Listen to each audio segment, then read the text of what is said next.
नदी के किनारे एक बहुत ही खूबसूरत नगर हरिपुर नगर बसा हुआ था। उसी नगर का राजा भीमासिंह कुछ दिनों से बहुत परेशानी से जूझ रहा था। महाराज, आपने इस परेशानी का हल निकाल लिया या नहीं? कुछ तो बताइए ना। ऐसे अगर आप हाथ पर हाथ धरे बैठेंगे तो हमारी बेटी कैसे ठीक हो जाएगी? मैं मेरी बेटी को इस तरह इस हालत में नहीं देख सकती, वो भी पत्थर बने हुए। मेनका, तुम्हारी बातें सब सही है, लेकिन मैं भी क्या करूं, कुछ समझ में नहीं आ रहा। अपने बेटी के इलाज के लिए उसी श्रापित और जहरीली गुफा में जो पंखुड़ी वाला राक्षस है उसके पास ही जाना पड़ेगा। उसकी ही औषधि से हमारी बेटी ठीक हो जाएगी। ये तो तुम्हें पता है ना। तुम्हारा इस बारे में क्या सुझाव है प्रधानमंत्री? तुम्हारा मत भी मेरे लिए बहुत मायने रखता है। बहुत सालों से तुमने हमारे यहाँ वफादारी की चाकरी की है, तो मेरी बेटी के इलाज के लिए तुम्हारे पास कोई न कोई तो जरूर हल होगा। मैं अब इसे क्या सलाह दूँ? ये सब तो मैंने ही किया है। उस राक्षस से हाथ मिलाकर राजा की बेटी को मैंने ही बदतर बनाया है। उस राक्षस से हाथ मिलाकर अब मैं इसे क्या सलाह दूँ? अगर सलाह नहीं दी तो उसे मुझ पर शक हो जाएगा। ऐसा सोचकर प्रधानमंत्री राजा से बातें करने लगा। महाराज, मेरी नज़र में एक सुझाव है। क्यों न हम गांव वालों को लालच दें कि उस राक्षस से जो भी उसका हीरा लेकर आएगा उसे हम इस राज्य का राजा घोषित कर देंगे और राजा की बेटी से शादी करवा देंगे। प्रधानमंत्री, तुम्हारा दिमाग तो ठिकाने पर है ना? तुम मेरे राज्य गांव वालों को देना चाहते हो क्या? और ऊपर से मेरी बेटी की भी शादी उन लोगों से करवाना चाहते हो? एक कौन सा सुझाव हुआ प्रधानमंत्री? महाराज, माफी चाहता हूँ। मैंने सिर्फ सुझाव दिया है, ऐसे करने को नहीं कहा। हम सिर्फ ऐसा बोलेंगे और जब हमारी बिटिया रानी शुद्ध में आ जाएगी तब उनसे पूछकर ही विवाह करना है। तो वो उन गाँव वालों से विवाह थोड़ी करेगी। जरा सोचिए ना महाराज। उन दोनों की बातें सुनकर महारानी राजा से कुछ कहने लगती है। महाराज, मुझे माफ करना। आप दोनों की ये योजनाएं मेरे समझ से बाहर है। मुझे ये योजना कतई समझ में नहीं आ रही है। मैं तो अपने साधु बाबा के पास जाऊंगी और उनसे इस परिस्थिति का हल भी निकाल कर लाऊंगी। तब तक आप दोनों योजनाएं बनाइए और वो सफल करने के लिए एक कदम आगे बढ़ाइए या कुछ भी करिए। मैं मेरी बेटी को छुड़ा कर रहूंगी। इस दुस्साहस के लिए मैं आपसे माफी चाहती हूँ महाराज, और साधु बाबा के यहाँ जाने की अनुमति भी आपसे मांगती हूँ। चलती हूँ महाराज।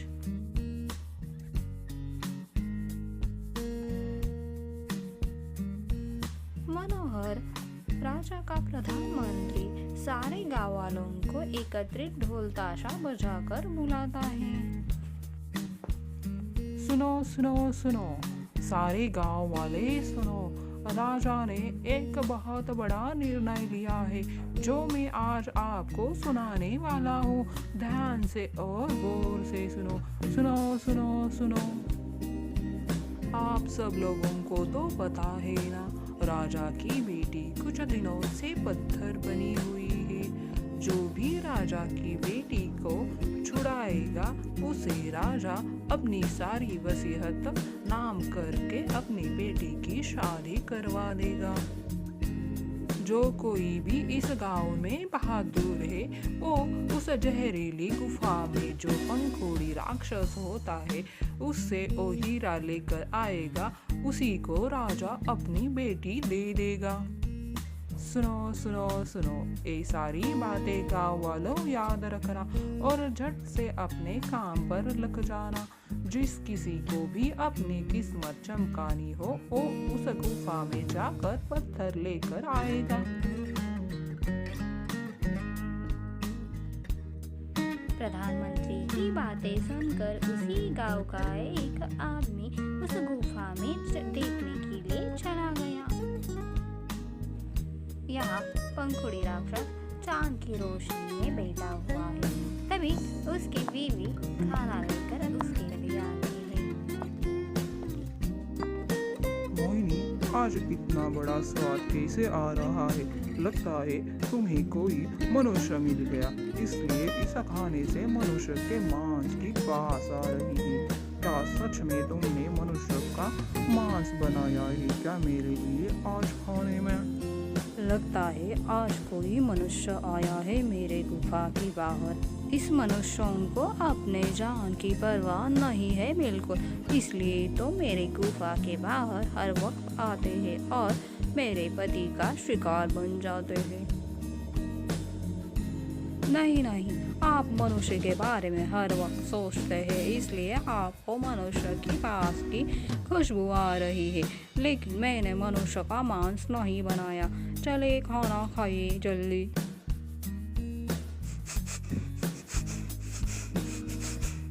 अरे मुझे तो सच में बास आ रही है मनुष्य की। लगता है कोई मनुष्य आया है मेरे गुफा के बाहर। चलो मैं देख कर आता हूँ। मोहिनी पंखुड़ी वहां से निकल पड़ता है, बाहर की तरफ देखता है मनुष्य आया है या नहीं।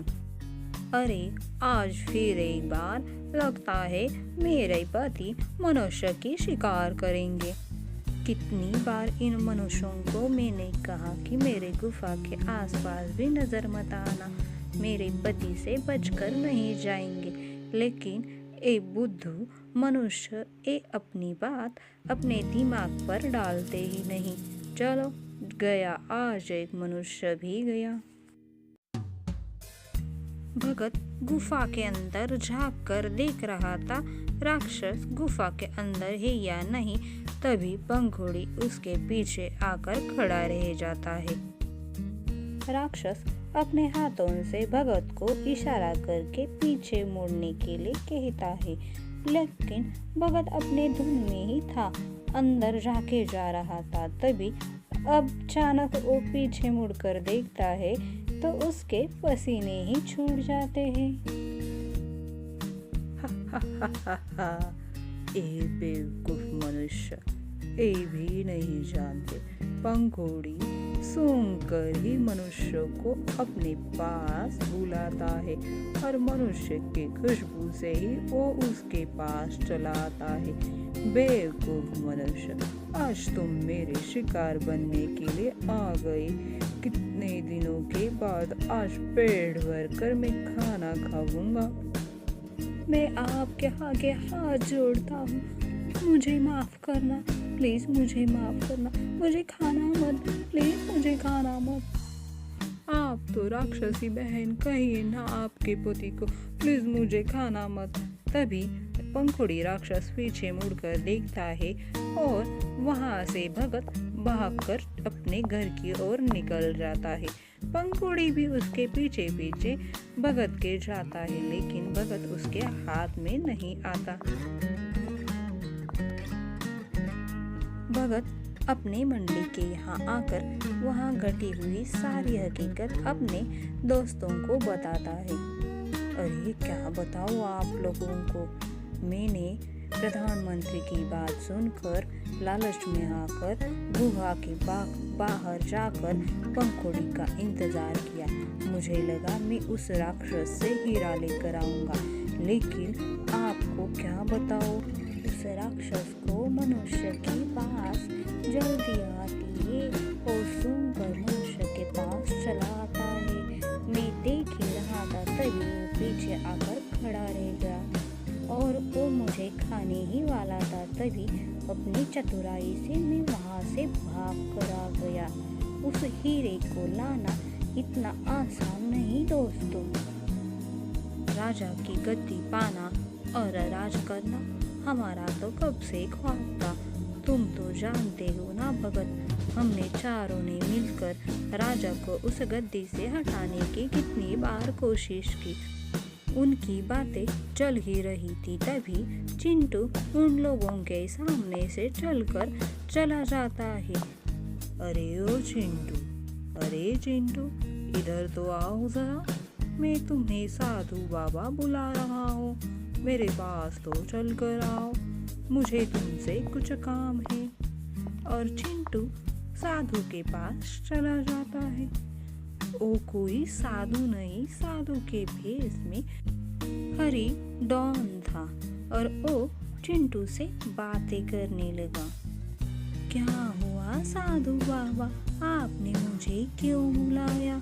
मैं ठहरा बालक, मैं आपकी क्या मदद कर सकता हूँ? अपने नगर के बाहर एक गुफा है ना, वहाँ मेरा दोस्त रहता है और उस दोस्त के पास मेरी एक कीमती चीज़ है। वो गुस्सा होकर उस गुफा में गया है। तुम उसे मनाकर उससे वो मेरी चीज़ वापस लेकर आओ ना। भगत को भी मैंने भेजा था, लेकिन उस दोस्त ने मेरे इस दोस्त को भी भगाकर वापस लौटा दिया। लेकिन तुम बहुत छोटे हो, लगता है मुझे तुम्हारी वो बात जरूर मानेगा। अगर तुम वो मेरा काम कर दोगे तो मैं मेरी कुछ जादुई शक्तियाँ तुम्हें दे दूंगा। हाँ चिंटू बेटा, साधु बाबा की बात सही है। हम एक एक करके वहाँ गए थे, लेकिन उसने हमें भगा दिया। साधु बाबा ने हमसे भी यही कहा था, लेकिन हम सफल नहीं हो पाए। तुम जल्दी सफल हो जाओगे ऐसे मुझे लगता है। तुम छोटे भी हो और बहुत प्यारे भी, इसलिए उनका दोस्त जल्द से मान जाएगा और फिर वापस भी आ जाएगा। चिंटू को उनकी बातों पर यकीन हो जाता है और वो वहाँ से चला जाता है गुफा की तरफ।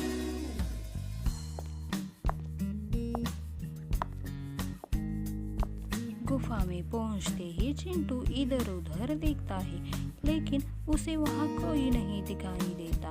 तो वो आगे की तरफ निकल जाता है और जब वो आगे की तरफ निकलने के लिए चला जाता है, तब वो फिर से राक्षस को बुलाता है। ओ मेरे साधु बाबा के दोस्त पंखुड़ी, चले आइए ना, मैं आपके यहाँ आया हूँ, कुछ काम है आपसे।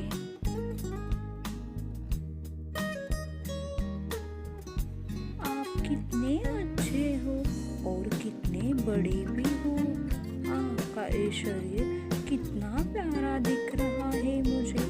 मेरे साधु बाबा के आप दोस्त हो ना? मेरे साधु बाबा ने कहा था कि मेरा दोस्त गुस्सा होकर गुफा में छिपा हुआ है और आप वही है ना? आप सच में बहुत प्यारे दिखाई देते हैं मुझे। बेटा, तुम पागल हो गए हो क्या? तुम्हें पता भी है क्या तुम किससे बात कर रहे हो और तुम इस वक्त कहाँ खड़े हो? तुम्हें तुम्हारे जीवन की कोई भी चिंता नहीं है क्या? अब गुस्सा थूक भी दो ना मेरे साधु बाबा के दोस्त। लगता है आपने कुछ खाया नहीं, यहाँ खाना पड़ा हुआ है। चलिए मैं आपको मेरे हाथों से खाना खिलाता हूँ, तब तो आपका गुस्सा शांत हो जाएगा ना, और फिर मेरे साधु बाबा के यहाँ आप चल कर आएंगे ना, और जो आपके पास कीमती चीज़ है वो भी मेरे साधु बाबा को आप दे देंगे ना। चिंटू का साफ दिल और मासूमियत देखकर राक्षस को सारी बातें समझ में आ गई। इसी वजह से उसका दिल पिघल गया और चिंटू को वो जो कीमती चीज चाहिए थी उसने उसे दे दी, क्योंकि उसकी मासूमियत के आगे उसका राक्षसी शरीर और राक्षस की दिमाग भी कुछ काम नहीं कर पाया। वो भी प्यार में बदल गया। पंखुड़ी ने सारी हकीकत मासूम चिंटू को बता दी और उन चारों शैतानों का प्लान भी बताया। तब जाकर चिंटू को सारी बातें समझ में आ गई और वो हीरा लेकर वहां से चला गया। चिंटू के इंतजार में वो चारों उसी पेड़ के यहाँ ठहरे हुए थे और बातें कर रहे थे, लेकिन हमारा चिंटू बहुत होशियार था। पेड़ के पीछे से छुपकर वहां से निकल जाता है। उन लोगों को चिंटू के आने की भनक भी नहीं लगती। राजा अपने बालकनी में चिंतित सा बैठा हुआ था। तभी प्रधानमंत्री उसके पास आता है और राजा को बताता है, महाराज, नगर में से कुछ शब्द मेरे कानों पर आकर रुक गए हैं और मुझे बहुत चिंता हो गई है। नगर के लोग उस गुफा में गए थे, लेकिन उस राक्षस की खूबियत देखकर वो वहां से भागकर आ गए खाली हाथ ही। उन्हें कोई हीरा नहीं मिला। मुझे तो लगता है हमारी बिटिया रानी अब ठीक नहीं हो पाएगी। तभी चिंटू हाथ में हीरा लेकर राजा के पास आता है और चिंटू के हाथ में हीरा देखकर प्रधानमंत्री और राजा कुछ आश्चर्यचकित हो जाते हैं। चिंटू राजा से कहने लगता है, सारी हकीकत चिंटू राजा को बताता है, कैसे हीरा वो लेकर आया और वो चारों शैतान कैसे इस हीरे को पाकर आपके राज को हथियाना चाहते हैं। तभी राजा के समझ में सारी बातें आ गई और वो भी चिंटू से कहने लगा, चिंटू, तुम बहुत छोटे हो, लेकिन तुम्हारी मासूमियत ने मेरे नगर को बचाया है और मुझे भी। इसलिए मैं तुम्हें अपने नगर में से कुछ मुद्राएं देता हूँ।